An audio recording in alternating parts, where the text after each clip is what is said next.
খালিদ ইবনে ওয়ালিদ বলেন, আমি যখন যুদ্ধের ময়দানে নামি আমি তখন এটাই বিশ্বাস করি, আমি আল্লাহ জিকির করি। রাসূল বলেছেন, মাসালুল্লাযী ইয়াযকুরু রাব্বা ওয়া মাসালুল্লাযী লা ইয়াযকুরু রাব্বা কামাসালিল হাইয়্যি ওয়াল মাইয়্যিত। জিকির যে করে সে জিন্দা, জিকির যে করে না সে কি মুর্দা। এই সবগুলো তো কাফেরের দল, এরা কি জিকির করবে নাকি? এরা সব মুর্দা। এই রোমক বাহিনী 3 লক্ষ না 300 কোটিও যদি আসে, আমি খালিদ বিন ওয়ালিদ একাই তাদের জন্য যথেষ্ট। এই কারণে 9টা তরবারি ভেঙে গেছে। প্রতিটা তরবারিতে যদি 50 জন করে ধরেন, 5 9 45 450 জনকে একা হত্যা করছে। খালিদ ইবনে ওয়ালিদের যে চেতনা, যে বিশ্বাস, এটা মুসলমানদের ভিতরে ঢুকলে কিসের ভারত আবার আমাদেরকে দিক দিয়ে হুঙ্কার দেয়, দিক দিয়ে হুঙ্কার দেয়। আমরা খাই গরুর গোশত আর গরুর দুধ, আর এগুলি খাই গরুর মুত আর গরুর গোবর। এগুলো বুঝে আমাদের সাথে আবার পারবো। যৌতুক চায়, কয়তো বাংলাদেশের এটা লাগবে, চিটাং লাগবে, ওদিক দিয়ে কি করলো শেরপুর লাগবে, আরো কোন কোন জায়গা দিয়ে যৌতুক চায়। আমরা মেয়ে দিছি। আমাদের বক্তব্য হলো, মেয়ে যদি সুন্দরভাবে যায় তাহলে না যৌতুক দেয়। মেয়ে সুন্দর মতো যদি বিদায় দেওয়া হয়, হ্যাঁ হিরানিনি কয়, এটা যদি সুন্দরভাবে দেয় তাহলে না যৌতুকের একটা বিষয়।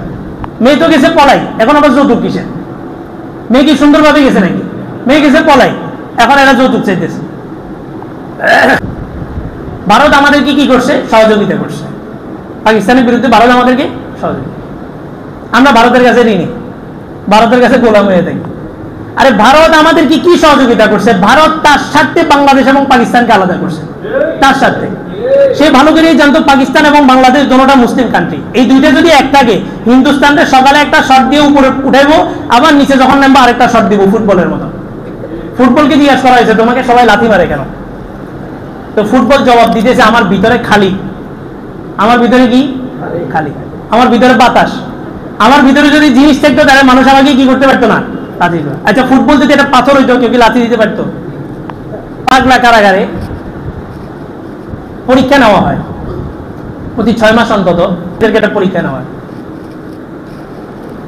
একবার তাদেরকে পরীক্ষা নেওয়ার জন্য পাথরের একটা ফুটবল আছে, পাথর দিয়ে, পাথরটা দিয়ে দিছে, বলছে এটা দিয়ে খেলো। তো তারা সবাই খেলা শুরু করছে। বলছে এই গোলের ভিতরে যেই পাথরটা ঢুকাতে পারবা তার মুক্তি, সে বাড়িতে চলে যেতে পারবা। আর পাবনা কারাগারে পাগলগুলা মানে ওখান থেকে বের হওয়ার জন্য খুব অস্থির, বাড়িতে যাওয়ার জন্য। ওখানে তো সারাক্ষণ মায়ের উপরে রাখে। তো দেখে যে সবাই এটার মধ্যে লাথি দিতেছে, পায়ে ব্যথা পাইতেছে, তারপরে এটার মধ্যে লাথি দিতেছে কেন? এটা ওই নির্দিষ্ট গোল পোস্টে ঢুকাইতে পারলে আমার ছুটি। সবাই খেলতেছে, একটা পাগল দাঁড়ায় আছে। তো ডাক্তাররা মনে করছে যে এই পাগলটা মনে হয় ভালো। সে লাথি দিয়ে দেখছে ব্যথা পাইতেছে, এই পাগলটা মনে হয় সুস্থ হয়ে গেছে। তারা ডেকে না, বলছে তুমি বেডিং টেডিং গোছাও, তোমার ছুটি হয়ে গেছে। এখন ফাইলে তো লিখতে হবে সে কেন লাথি দেয় না, এটার জবাবদিহিতা নিতে হবে না? তো বলে যে তুমি এটাতে লাথি দাও নাই কেন? তো বলে যে সবাই তো লাথি দিয়ে চেষ্টা করতেছে, এটা গোল দিতে পারতেছে না। আমি অপেক্ষায় আছি ফুটবলটা কখন উপরে উঠবো, আমি মাথা দিয়ে একটা হেড দিয়ে তারপর এটাতে বল দিব। এটা দিতে বড় পাগল। তো ফুটবলকে কেন লাথি দেওয়া হয়? ফুটবলের ভিতরে কি নাই? কোনো জিনিস নেই। মুসলমানদের দৃষ্টান্ত ফুটবলের মতো। মুসলমান যতদিন পর্যন্ত নিজেদেরকে সুগঠিত না করবে, নিজেদের ভিতরে যতদিন পর্যন্ত ঈমান আমল না থাকবে, ততদিন মুসলমানদেরকে চতুর্দিক থেকে খালি মানুষ লাথি দিতে থাকবে। আর যখন মুসলমান ঘুরে দাঁড়াবে, মুসলমান মুসলমানকে চিনবে যে আমি আল্লাহর জিকির করি, আমার সামনে এই পেশাব খাওয়া গোবর খাওয়া এগুলো তো টিকবেই না, তখন মুসলমানদেরকে হুমকি দেওয়া তো দূরের কথা, তারা তাদের মসনদ হেফাজতের জন্য বসে থাকবে।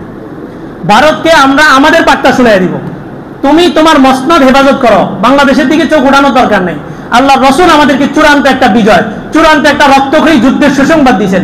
আবু হুরায়রা বলেন, ওয়াদানা রাসূলুল্লাহ সাল্লাল্লাহু আলাইহি ওয়াসাল্লাম গজওয়াতুল হিন্দ, রাসূল আমাদের সাথে গজওয়াতুল হিন্দের ওয়াদা করছেন, যেটা চূড়ান্ত একটা যুদ্ধ, এটা হবেই হবে, হিন্দুস্তানের একটা যুদ্ধ। আল্লাহ রাসূল বলেন সেখানে যদি কেউ শহীদ হয়, হযরত আবু হুরায়রাকে বলেন তুমি যদি শহীদ হও, ফাইন উক্তাল, আবু হুরায়রা বলেন আমি যদি সেখানে শহীদ হই, ফাআনা মিন আফজালিশ শুহাদা, আমি বদর যুদ্ধের যে শহীদরা আছে তাদের অন্তর্ভুক্ত। আর বদর যুদ্ধের শহীদের ব্যাপারে আল্লাহ তাআলার ঘোষণা, ফাফআল মা শিত, বদর যুদ্ধে যে 313 জন অংশগ্রহণ করছে, আল্লাহ তাআলা বলেন তোমাদের কোনো গুনাহ নাই, সারা জীবন যদি নামাজও না পড়ো তাও চলবে। ওই বদর যুদ্ধের অংশগ্রহণ করার কারণে আল্লাহ তাআলা পূর্বে পিছনে সব গুনাহকে আল্লাহ তাআলা মাফ করে দিয়েছেন। আল্লাহ রাসূল বলেন বদর যুদ্ধ আর হবে না, কিন্তু গজওয়াতুল হিন্দ একটা হবে। এখানে যারা শহীদ হবে আল্লাহ রাসূল বলেন আফজালুশ শুহাদা, এরা সর্বোত্তম শহীদদের মধ্যে হবে। আবু হুরায়রা বলেন আমি যদি যুদ্ধ পাই তাহলে আমি আমার জান মাল সবকিছু সেখানে খরচ করে ফেলবো। আমি যদি শহীদ হই ফাইন উক্তাল, আমি যদি শহীদ হই ফাআনা আফজালুশ শুহাদা, তাহলে আমি উত্তম শহীদদের মধ্যে হব।